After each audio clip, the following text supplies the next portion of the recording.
यह कहानी है एक बड़े शहर में रहने वाले एक महान व्यक्ति राजीव और उसके बेटे आर्यन की। राजीव एक सफल व्यवसायी था। उसके बेटे आर्यन के पास भी सब कुछ था, धन, शिक्षा और सारी सुख सुविधाएं। राजीव ने अपने बेटे को हमेशा यह सिखाया कि सफलता का मतलब सिर्फ धन, दौलत और शोहरत नहीं होता, बल्कि सफलता का सच्चा मतलब है कि आप दूसरों के लिए कुछ कर सकें।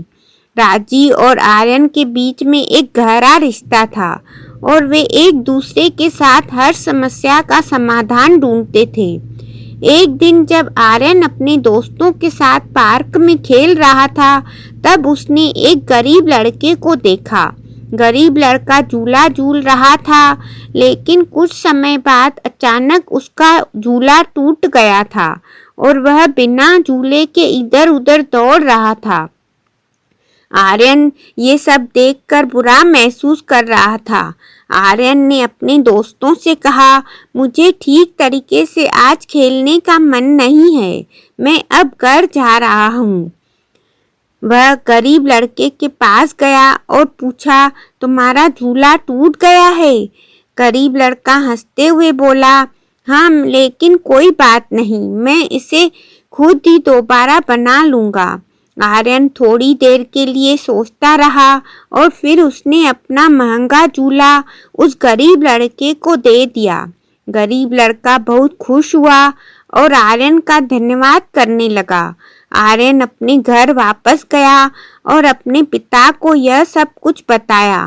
राजीव बहुत खुश हुए कि उसके बेटे ने उस गरीब लड़के की मदद की। कुछ ही दिनों बाद एक दिन राजीव और आर्यन अपने घर में भोजन कर रहे थे। उसी समय टेलीविजन पर कुछ खास खबरें आई। एक खबर अन्य महान व्यक्तियों की मृत्यु की थी, जिन्होंने कई लाखों लोगों की मदद की थी, और दूसरी खबर थी कि एक आपातकालीन स्थिति में कई गरीब परिवारों को मदद की जरूरत है। राजीव ने अपने बेटे से कहा, आर्यन, यह एक मौका है हमारे लिए कुछ करने का।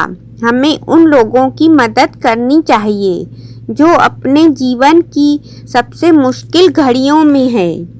आर्यन ने अपने पिता के साथ मिलकर एक योजना बनाई और वे उस आपातकालीन स्थिति में गरीब परिवारों की मदद करने के लिए काम करने लगे। वे उनके लिए खाना, कपड़ा और आवश्यक सामग्री लेकर जाते और उनकी मदद करते।